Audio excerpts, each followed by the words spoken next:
अजं निर्विकल्पं निराकारमेकं निरानन्दमानन्दमद्वैतपूर्णम् परं निर्गुणं निर्विशेषं निरीहं परब्रह्मरूपं गणेशं भजेम। ಸ್ನೇಹಿತರೆ ನಮಸ್ಕಾರ. ನಾಡಿನಾದ್ಯಂತ ಗಣೇಶ ಚತುರ್ಥಿಯನ್ನು ಆಚರಿಸುತ್ತಿರುವಂತಹ ಈ ಸಂದರ್ಭದಲ್ಲಿ ಹಬ್ಬದ ಬಗ್ಗೆ ಒಂದಷ್ಟು ವಿಷಯಗಳನ್ನು ತಿಳಿದುಕೊಳ್ಳೋಣ. ಮೊದಲಿಗೆ ಎಲ್ಲರಿಗೂ ಕೂಡ ಗಣೇಶ ಚತುರ್ಥಿಯ ಶುಭಾಶಯಗಳು. ವಿನಾಯಕ, ವಿಘ್ನೇಶ, ಗಣಪತಿ ಎಲ್ಲ ಗಣಗಳ ಒಡೆಯ ಗಣೇಶ. ಹಾಗಾದರೆ ಗಣೇಶ ಯಾರು? ಗಣಪತಿ ತತ್ವವನ್ನು ನಾವು ಎಲ್ಲಿ ಕಾಣ್ತೇವೆ? ವಿಘ್ನಕಾರಕ ಹೌದು, ವಿಘ್ನ ನಾಶಕನೂ ಹೌದು ಗಣಪತಿ. ವಿನಾಯಕ ಬ್ರಹ್ಮಚಾರಿಗೆ. ಗಣಪತಿಯನ್ನು ಒಲಿಸಿಕೊಳ್ಳುವುದು ಏಕೆ ತಿಳಿದುಕೊಳ್ಳೋಣ ಬನ್ನಿ.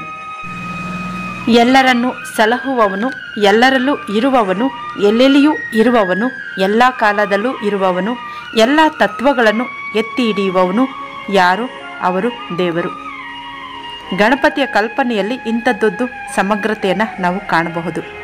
ಗಣಪತಿಯ ತತ್ವವನ್ನು ನಾವು ವೇದಗಳಲ್ಲಿ ಕಾಣ್ತೀವಿ.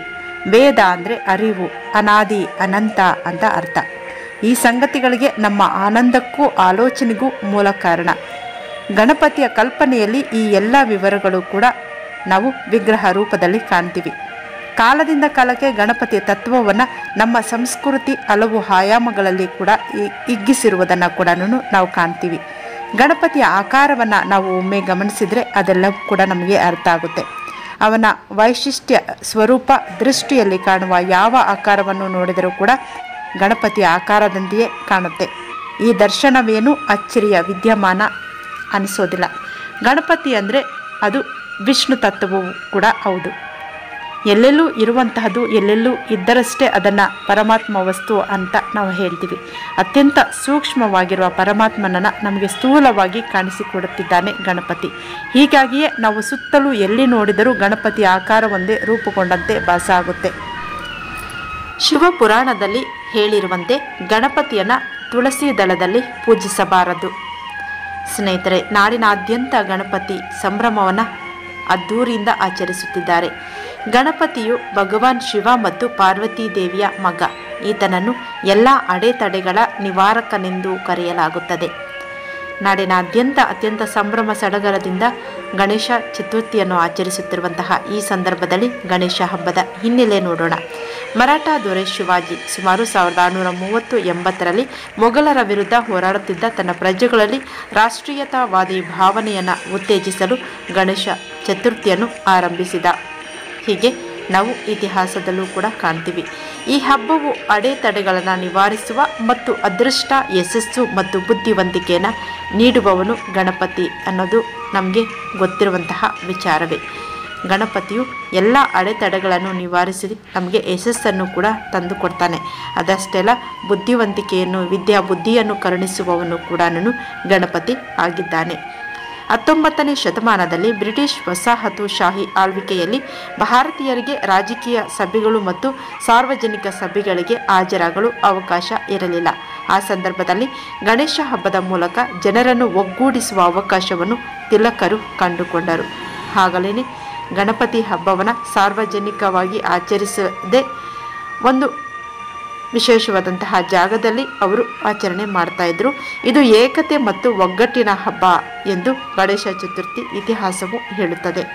ಮತ್ತು ಭಾರತದ ಅನೇಕ ಭಾಗಗಳಲ್ಲಿ ಅದೇ ಮನೋಭಾವನೆಯನ್ನು ಆಚರಿಸಲಾಗುತ್ತದೆ. ಗಣಪ ನಮ್ಮೆಲ್ಲರ ವಿಘ್ನಗಳನ್ನು ನಿವಾರಿಸಿ ಇಷ್ಟಾರ್ಥಗಳನ್ನು ನೆರವೇರಿಸಲಿ. ಕಡೆಯದಾಗಿ ವಕ್ರತುಂಡ ಮಹಾಕಾಯ ಸೂರ್ಯಕೋಟಿ ಸಮಪ್ರಭ ನಿರ್ವಿಘ್ನಂ ಕುರು ಮೇ ದೇವ ಸರ್ವಕಾರ್ಯೇಷು ಸರ್ವದಾ. ಗಣಪತಿಯನ್ನು ಕಂಡರೆ ಮಕ್ಕಳಿಗೆ ಆನಂದ, ಹಿರಿಯರಿಗೆ ಗೌರವ, ಹೆಣ್ಣು ಮಕ್ಕಳಿಗೆ ಪ್ರೀತಿ. ಅವನು ಸ್ನೇಹಿತನಾಗಿ ನಮ್ಮನ್ನು ನೆಗಿಸಬಲ್ಲ, ಹಿರಿಯನಾಗಿ ಬೆಳಕನ್ನು ಕಾಣಿಸಬಲ್ಲ, ಪ್ರೀತಿ ಪಾತ್ರನಾಗಿ ನಮ್ಮನ್ನು ಕಾಪಾಡಬಲ್ಲ. ಅವನು ವಿಘ್ನಕಾರಕನೂ ಹೌದು, ವಿಘ್ನ ವಿನಾಶಕನೂ ಹೌದು. ಸಿದ್ಧಿ ಬುದ್ಧಿಗಳ ಒಡೆಯನಾದಂತಹ ಗಣಪತಿಯನ್ನು ಒಲಿಸಿಕೊಳ್ಳುವುದು ಸುಲಭ. ಹೂವು ಇದ್ದರೆ ಅಷ್ಟೇ ಸಾಕು, ಬೇಡ ಹುಲ್ಲು ಇದ್ದರೆ ಅದೇ ಸಾಕು. ಕಾಯೊಂದನ್ನು ಅರ್ಪಿಸಿದರೂ ಸಾಕು, ಅವನು ನಮ್ಮನ್ನು ಕಾಯುತ್ತಾನೆ. ಅವನು ನಮಗೆ ಒಲಿಯಬೇಕಾದರೆ ನಮ್ಮ ಕಾಯಕವನ್ನು ಬಗ್ಗಿಸಬೇಕು, ಮನವನ್ನು ಹಿಗ್ಗಿಸಬೇಕು.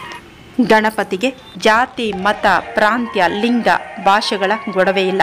ಅವನ ಕಲ್ಪನೆಯೇ ಸೊಗಸು. ಇಡೀ ಜಗತ್ತನ್ನು ಹರಡಿಕೊಂಡಿರುವ ಗಣಪತಿಯು ಎಲ್ಲರನ್ನೂ ಕಾಪಾಡಲಿ. ಗಣೇಶ ಚತುರ್ಥಿಯ ಹಬ್ಬವು ನಿಮ್ಮ ಜೀವನವನ್ನು ಸಂತೋಷ, ಯಶಸ್ಸು ಮತ್ತು ಸಮೃದ್ಧಿಯಿಂದ ತುಂಬಲಿ.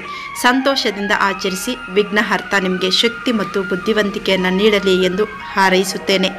ಗಣೇಶ ಹಬ್ಬದ ಶುಭಾಶಯಗಳು. ಎಲ್ಲರಿಗೂ ಕೂಡ ಧನ್ಯವಾದಗಳು.